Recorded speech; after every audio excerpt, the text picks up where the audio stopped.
అలా ఏం చేస్తుంటారు మీరు? నేనా కూలి పనులకి దాని పేపర్ రైటర్ ఊర్లో ఇదే పని మరి. ఇదే పని. ఏం మరి కూటమి ప్రభుత్వం అధికారంలోకి వచ్చింది, 5 నెలలు అయిపోయింది. ఏం చేస్తున్నారంటారు? ఈ 5 నెలల కాలానికి జరిగిన మంచి పనులు ఏమైనా ఉన్నాయంటారా? మంచి పనులు ఉండయి, అన్నీ ఉండయి. కాకపోతే బడ్జెట్ చాలా వీక్గా ఉంది, మొత్తం దొబ్బేశారు. పాపం ఆయన కింద మీద పడుతున్నాడు, ఆయన నిద్రపోతున్నాడో లేదో జనానికి ఏదో అర్థం కావట్లేదు. ప్రస్తుతం అయితే ఆంధ్రప్రదేశ్ ప్రభుత్వం బాగానే చేస్తుంది, చేయాలని ప్రయత్నిస్తుంది కూడా ఇంకా. కాకపోతే ఏంటంటే బడ్జెట్ డబ్బులు లేకపోవటం వల్ల కొంచెం మందకొడిగా ఉంది. భవిష్యత్తులో ఇంకొక 6-7 నెలలు గాడిలో పడిద్ది. ప్రభుత్వం అన్ని మంచి పనులు చేసిద్ది, పథకాలన్నీ ఇస్తున్నారు. సిలిండర్ది కానీ, అన్న క్యాంటీన్ కానీ, డిఎస్సి జాబు ఇది కానీ అన్నీ ఒక్కొక్కటి బాబు గారు తీవ్రంగా కష్టపడుతున్నారు. పైపెచ్చు 5 సంవత్సరాలకి ఈ 5 నెలలకు మీరు గమనించిన తేడాలు ఏమున్నాయంటారు? ఇందులో బొచ్చాడు ఉంటాయి చెప్పాలనుకుంటే. అసలు ఆ ప్రభుత్వంలో ఏ శాఖలో ఏ డబ్బులు ఎవరు తినలేదు.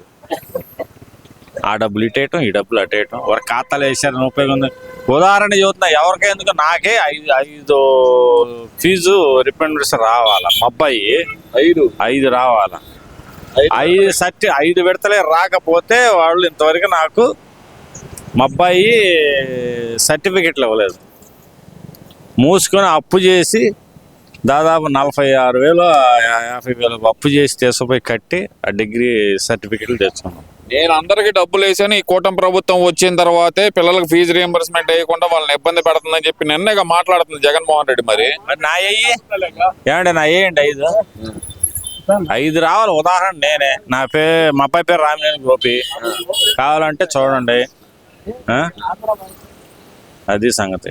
నేను అనేది ఏముంది, అది మాత్రం గ్యారంటీ 5 రావాలా. 5 రావాలా, రాలేదు వెయ్యి ఉపయోగం ఏముంది. శుభ్రంగా కాలేజీలు ఎత్తేనే, కొత్త ప్రభుత్వం వచ్చిన తర్వాత కాలేజీలు ఎత్తేనే బాగుండిద్ది.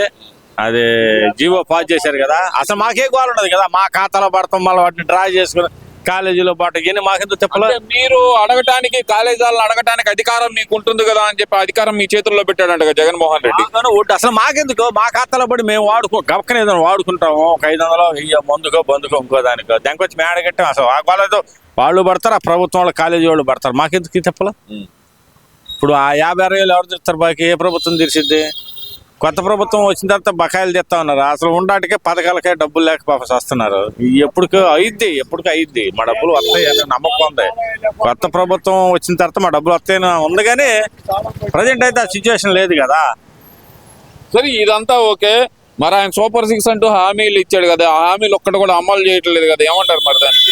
ఏముంది, అన్న క్యాంటీన్ పెట్టాడు, దీపం పథకం పెట్టాడు, జనవరిలో ఉచిత ప్రయాణం అంటున్నాడు. ఒక్కొక్కటి ఇప్పుడు పెళ్ళి పిల్లలు పుట్టరుగా. నేను అన్ని చేసేసాను అంటున్నాడు కదా. ఎమ్మటే యాడ్ చేసాడు జగన్మోహన్ రెడ్డి, ఎమ్మటే చేసేసాడు. 1 సంవత్సరం గ్యాప్ తీసుకున్నాడు ఆయన కూడా.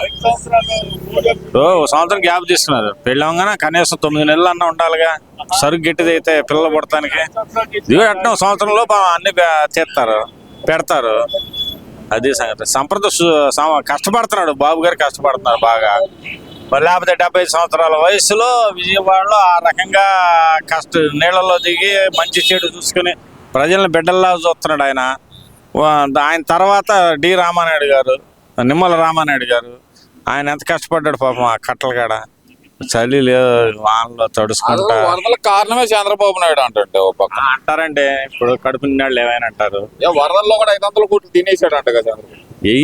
పులిహార పొట్ల 350 కోట్లకు తినేశారు, అగ్గిపేటలకు 20 కోట్లు తినేసేసారు అంటున్నారు కదా. అంటారండి, సవాల్ వచ్చి అంటారు. ఉపయోగం తింటానికి ఆడుండే డబ్బులు నువ్వు మిగిలిచ్చి ఇచ్చిపోయావా? తిన్నాడని అన్నావు, దేంటో తిన్నాడు చూపిమన్నాడు. ఉంటాయి కదా దానికి కూడా. ఇప్పుడు ఆ కంపెనీల్లో ఈ కంపెనీలో నీ తెలివితేటలు వాళ్ళకి లేవు. మరి ఇప్పుడు ఆదాం కంపెనీలో ఎన్ని డబ్బులు వచ్చినా తొందర ఎందుకు? అన్నీ వస్తాయి బయటికి, వచ్చిన రోజు తెలిసిద్ది. అందరూ వస్తాయి అంటే మర్చిపోయి మన వర్మ గారి ఉదాహరణ చెప్తాం. వర్మ మరి పోసా అని అందరిని ఆడిపోసుకున్న వాళ్ళకి ఏరి మరి అంత ధైర్యం ఉంటే రావచ్చు. పారిపోవటం ఎందుకు? ఒకళ్ళేమో కోయంబత్తూరు అంటున్నారు, ఒకళ్ళేమో దండం పెడుతున్నాడు. పోస కృష్ణమురళి దండం పెడుతున్నాడు. ఆ దండం పెట్టుకోవాల్సిన పరిస్థితి నీకు ఎందుకు? తప్పైపోయింది, క్షమించండి అంటున్నారు. క్షమించండి అంటే సరిపోయిందా? ఇప్పుడు అదే మరి వైసీపీ వాళ్ళు అంటుంది, వేధించేస్తున్నారు మా నాయకులందరినీ, వేధింపులకు గురి చేస్తున్నారు అంటున్నారు కదా. మరి వాళ్ళు అన్న మాటలు ఇప్పుడు మాటలు 2 టీవీలో ఏమనండి. జనానికి అర్థమైపోయింది. ఆ పక్క వీళ్ళు అన్నది వాళ్ళ ప్రభుత్వం అన్న మాటలు మొత్తం ఏటు జెడ్, చంద్రబాబుని కావచ్చు, నన్ను కావచ్చు, నిన్ను కావచ్చు, ఇంకొకరిని కావచ్చు, ఈ పక్క వేయండి ఇప్పుడు పెట్టి ఏమనండి. ఏడొచ్చింది చేంజ్ అంటాం ఎందుకు దానికి దారుణంగా మాట్లాడారు. ఆడాళ్ళను కూడా వదలకుండా అటు మాట్లాడుతుంది ఏంటి? ధైర్యవంతులు కదా, మరి ఎడిపోయారు వీళ్ళంతా. ఏదో క్షమించేయమన్నా అని అడుగుతున్నారు. ఆడపిల్ల శ్రీరెడ్డి క్షమించమంటుందా మరి? అదే ఆడపిల్లని భలే చెప్పారు మీరు. అసలు దాన్ని నవలకూడదు. అసలు ఎన్ని ఎక్స్ మాటలు మాట్లాడితే, ఎన్ని బూతులు మాట్లాడితే మగళ్ళు కూడా మాట్లాడలేము మేము. మహాతల్లి రోజా కూడా అంటుంది అసలు వేధింపులు ఎక్కువైపోయినాయి అంటుంది కదా రోజా కూడా. అంటా ఉంటారు సహజం, అవన్నీ పట్టించుకోవాల్సిన అవసరం లేదు. అస్సలు పట్టించుకోవాల్సిన అవసరం లేదు. ఎవరి పని వాళ్ళు చేసుకుంటే చాలు. ఎవరి పని వాళ్ళు చేసుకుంటే చట్టం తన పని తను చేసుకుని పోతే తర్వాత ఇక అంతా ఓం నమః శివాయ. అది సంగతి. మరి కూటమి ప్రభుత్వం వచ్చి 5 నెలలు అయిపోయింది. అసలు పేదలకు ఇవ్వాల్సిన సంక్షేమ పథకం ఒక్కటి కూడా ఇవ్వటం లేదు. ఏదైతే కనుక బటన్లు వేస్తానన్న డబ్బులు అయితే వేయటం లేదు. వాలంటీర్లను కూడా మోసం చేసింది ఈ ప్రభుత్వం అంటున్నారు కదా. మరి వాలంటీర్లు మోసం చేశారంటే అసలు వాళ్ళ వల్ల ఉపయోగం ఉంది. ఇప్పుడు 1వ తారీఖున కమ్మగా సచివాలయం సిబ్బంది ఇంటింటికి పోయి ఇస్తున్నారు. మా ఊళ్ళోనే ఇస్తున్నారు. మేము అందరూ చూస్తాం. తెల్లారిపడికి వస్తున్నారు, మెట్లు ఎక్కువ వస్తున్నారు. ఏం చేస్తారు? రోజు ఏముందో ఫ్యాన్ల కింద కూర్చుంటారు. ఇప్పుడు ఏం చేస్తారు? పని చేస్తున్నారు వాళ్ళు.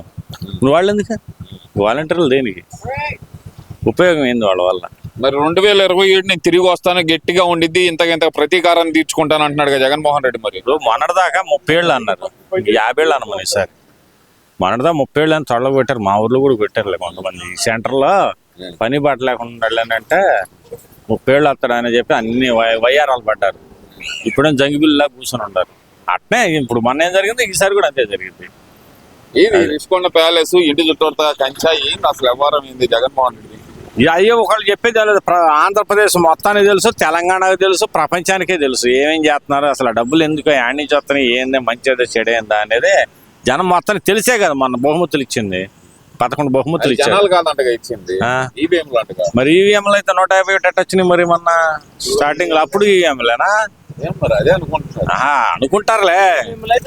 ఇప్పుడు రాజుగారి పెద్ద కోళ్ళ మంచిదంటే చిన్న కోళ్ళ లంజానే అర్థం, అంతే కదా. మరి అప్పుడు జరిగితే ఇప్పుడు జరిగి ఉండొచ్చు, అప్పుడు జరగదు ఇప్పుడు జరగదు.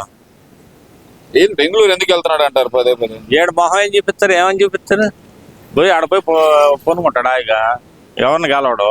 ఈ 11 మందిలో 2-3 జారినట్టుంటారు, ఇంకో 4 జారుతారు, ఏముండదు. అదేమంటే ప్రతిపక్ష హోదా ఎట్టిస్తారండి? అసలు ఏ మొహం పెట్టుకుని అడగాల? ఏ మొహం పెట్టుకొని ప్రతిపక్ష హోదా అంటారు? నువ్వు పెద్ద ముఖ్యమంత్రి చేసావు, అన్ని చేసావు కాదని అంటలా. ప్రతిపక్ష హోదా ఎలా ఇస్తారు? ఎట్లా పాజిబుల్ చెప్పండి మీరు? పాజిబుల్ అయ్యే పని లేదంటారు. అసలు సమస్య లేదు. అయితే అసెంబ్లీకి రాడు, ఎమ్మెల్యేకి వచ్చా రమ్మానండి, రాడుగా. ఒకసారి అన్న వచ్చిపోండి అని పాపం రఘురామకృష్ణరాజు గారు బతిలాడుతున్నాడు. ఆయన కోరిక చూడాలి. ఈయన సభాపతి కదా, చూడాలంటున్నా. కోరిక అయితే తీరదనుకుంటున్నాం మేము. మరి అవకాశం లేదు అసలు.